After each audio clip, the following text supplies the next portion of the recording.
कुछ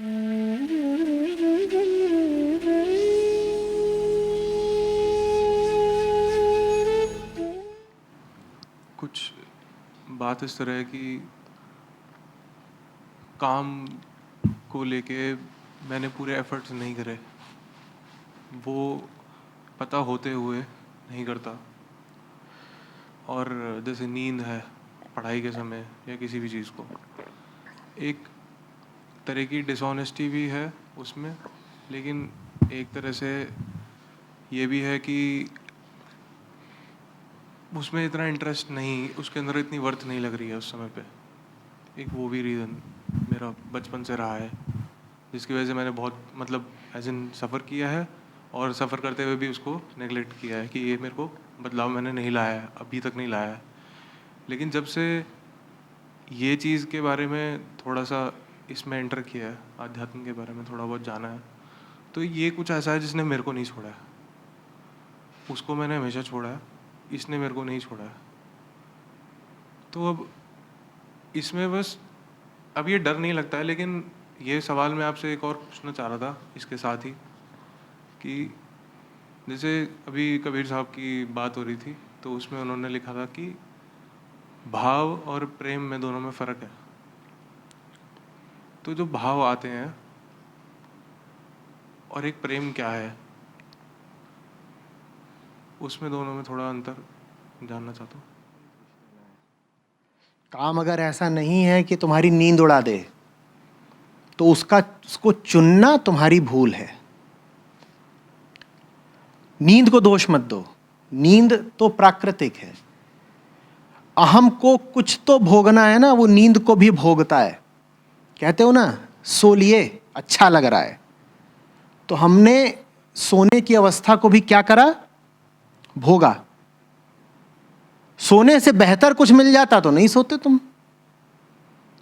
रातों की नींद उड़ी है ना, जब नींद से ज्यादा महत्वपूर्ण कुछ मिल गया है। आमतौर पे जो हमें ज्यादा महत्वपूर्ण मिला होता है नींद से, वो नींद से बदतर ही होता है। डर के मारे नहीं सोते, चिंता के मारे नहीं सोते, चोरी के मारे नहीं सोते, या वासना के मारे नहीं सोते। लेकिन साधक भी नहीं सोते रात में। रात में जगता हुआ पाओ तो चोर होगा, कामी होगा, और ये भी संभावना है कि कोई साधक हो। और साधक माने यही नहीं कि कोई बैठ करके आंख बंद करके ध्यान कर रहा है। कोई रात भर लाइब्रेरी में बैठकर पढ़ रहा है तो साधक ही हुआ ना, वो भी जगते हैं रात भर। अपने आप को कुछ ऐसा दे दो जिससे नींद ही उड़ जाए, भूख प्यास का आता पता भूल जाओ। वो नहीं दे रहे हो और फिर तुम दोष दो भूख को और नींद को, तो ये बात ठीक नहीं है। भूख और नींद चेतन तो है नहीं, शरीर की मांग होते हैं। सोओगे नहीं तो शरीर ही झड़ जाएगा। 3-4 दिन खाना पीना न मिले तो झेल लोगे, 3-4 दिन नींद ना मिले तो पगला जाओगे। शारीरिक चीज है, नींद का नहीं दोष है। अपने आप को कुछ बहुत ऊंचा देना पड़ता है, कुछ बहुत आकर्षक देना पड़ता है। अब आते हैं तुम्हारे दूसरे प्रश्न पर कि प्रेम और भाव में क्या अंतर है। प्रेम और भाव में समानता कहां दिख रही है, पहले तो ये बताओ।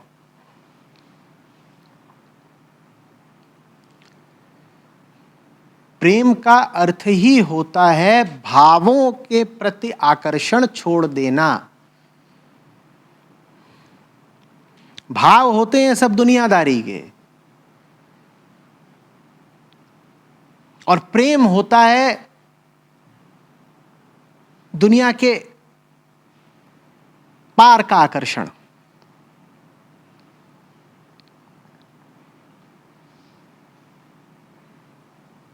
भाव तुम्हारे भीतर की मिट्टी से उठे हैं और उसी मिट्टी को प्रोत्साहन देते हैं।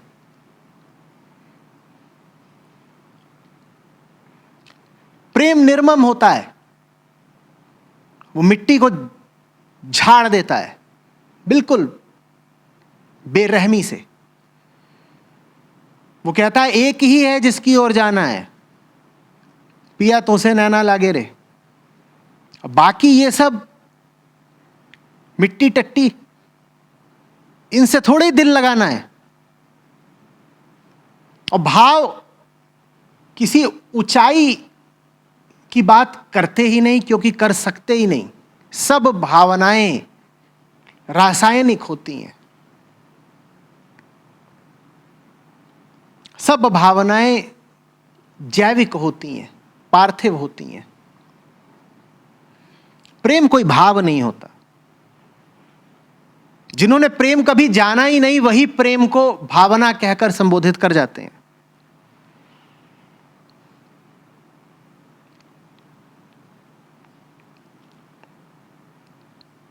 बहुत 10 साल पहले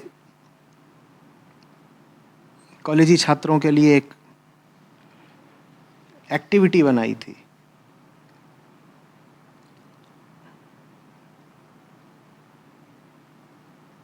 love is not, love is not, शीर्षक ही था लव इज नॉट।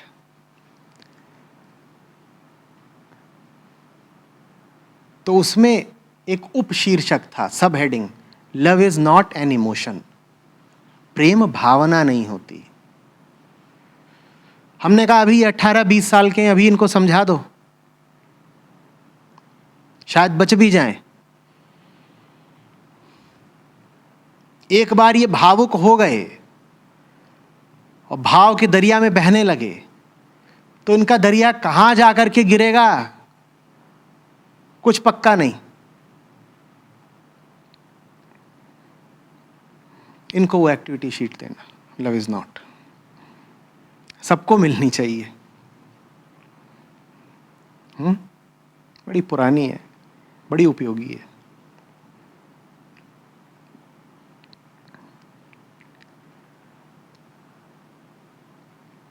भावना तो तुम्हें लिप्त कराती है, रंजित कराती है ना।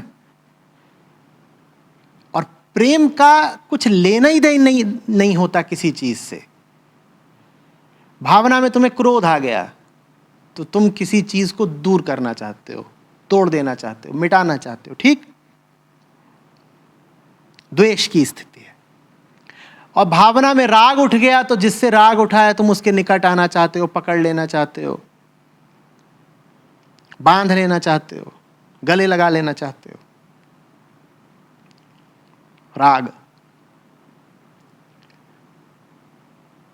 प्रेम न राग है न द्वेष है।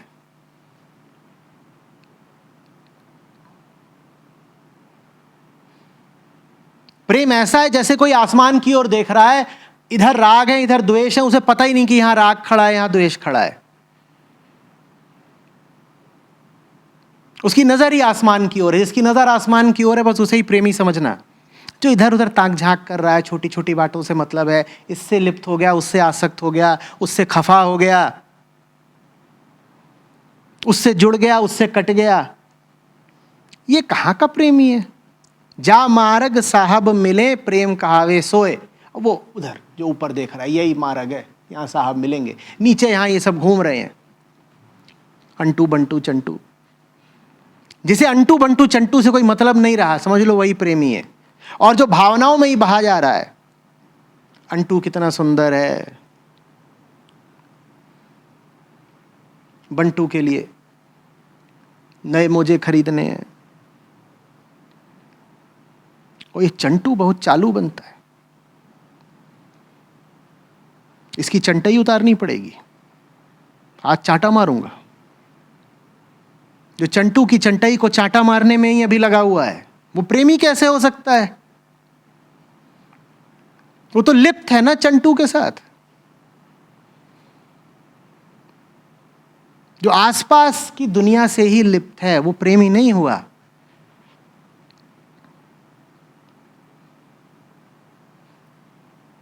प्रेम कैसे कर सकते हो तुम मुझे बताओ, सफाई और गंदगी से एक साथ। ये कैसा प्रेम है मैं जानना चाहता हूं, बताओ। अगर सत्य अकेला है जिससे प्रेम किया जा सकता है, तो तुम ये चमत्कार कर कैसे गुजरते हो कि मैं सत्य से भी प्रेम करता हूं और चंटू से भी? कैसे बताओ? या बंटू से? चंटू तो चंट है। ये चमत्कार कैसे होता है? मुझे समझाओ कि मुझे सच से भी प्यार है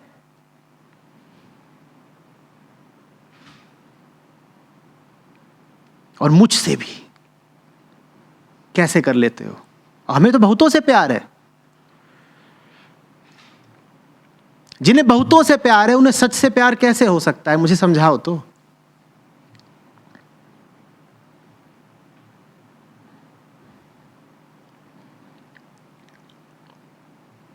इसीलिए हमारी प्रेम की परिभाषा ममता से बहुत मिलती जुलती है, जबकि मैं कह रहा हूं प्रेम निर्मम होता है।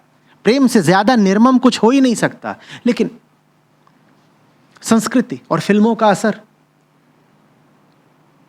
हमें लगता है जितना चिपका चिपकी करो, जितना दूसरे के मन और दूसरे के तन और दूसरे की जिंदगी पे चढ़ के और चिपक के रहो, यही तो प्रेम है।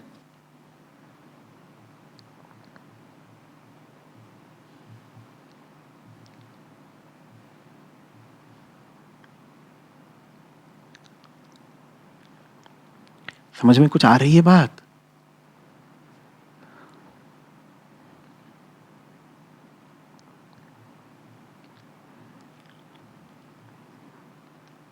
तो प्रेम भाव नहीं होता कि मेरे भीतर भाव उठ रहा है। और प्रेम अगर भाव होता है तो मैं उन छात्रों से कहा करता था कि भाव तुम बता दो, तुम बताओ तुम्हें कौन सा भाव चाहिए। हर भाव के लिए एक इंजेक्शन है मेरे पास। तुम्हें उदास होना है, अभी एक इंजेक्शन लगाते हैं, बिल्कुल उदास हो जाओगे। तुम्हें खुशी चाहिए, अभी लगाते हैं, खुशी छा जाएगी। बोलो कौन सा भाव चाहिए? क्योंकि हर भाव एक केमिकल मात्र है। प्रेम केमिकल नहीं होता। प्रेम पार्थिव नहीं है, रासायनिक नहीं है। कोई इंजेक्शन न बना है न बन सकता है जिसको लगा करके तुम में मुमुक्षा जग जाए। कोई इंजेक्शन न बना है न बन सकता है जिसको लगा करके तुम में बुद्धत्व जग जाए। बाकी सब कुछ इंजेक्शन का खेल है।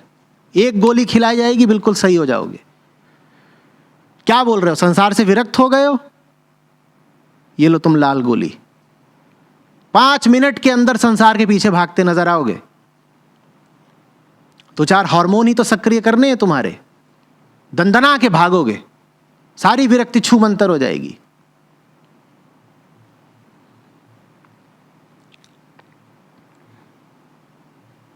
तो बोलने की शुरुआत मैंने यहां से करी थी कि प्रेम और भाव में अंतर क्या है, और अंत तक आते आते कह रहा हूं तुमने समानता कहां देख ली भैया?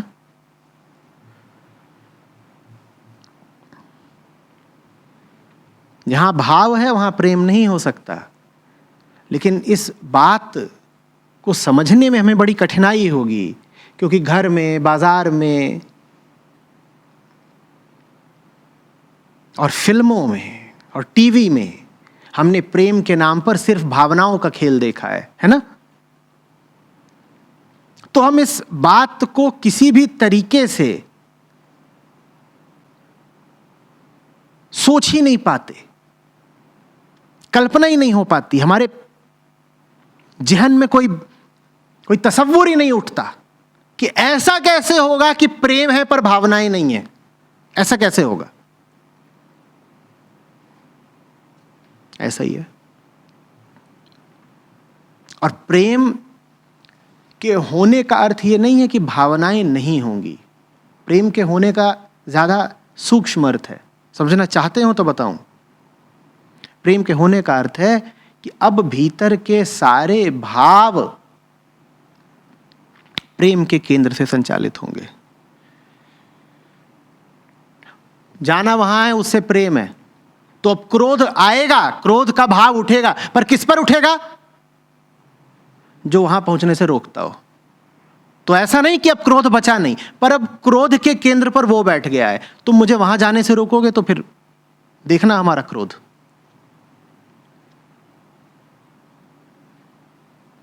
ममत्व भी आएगा, किससे आएगा? उससे आएगा, क्योंकि वही अपना है, और कौन है?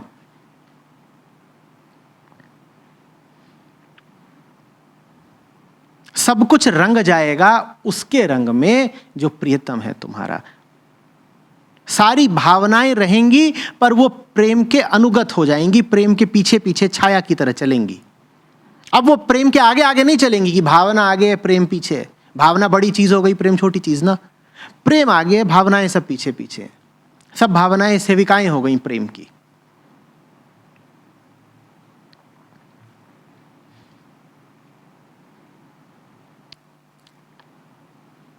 अच्छा कपड़ा पहनना है, ये तो कहोगे बात भावना की है, इन्हें आकर्षण है सुंदर कपड़ों से। नहीं, अब अच्छे कपड़े की परिभाषा क्या हो जाएगी?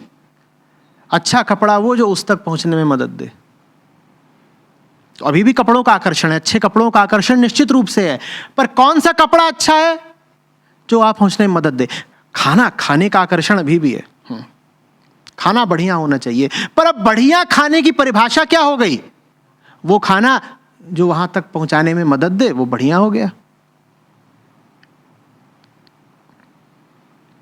तो सब कुछ रंग जाएगा उसके रंग में। कोई भी तुमसे सवाल पूछा जाएगा, तुम उसका उत्तर एक ही केंद्र से दोगे, एक ही बात को दृष्टि में रखकर दोगे। कोई तुमसे पूछे अच्छा क्या, तुम बोलोगे जो वहां ले जाए। कोई पूछे बुरा क्या, जो वहां ना ले जाए। कोई तुमसे पूछेगा अच्छा बताओ गर्मियां आ रही हैं, पर्यटन करने कहां जाओगे? तुम बोलोगे अमरपुर।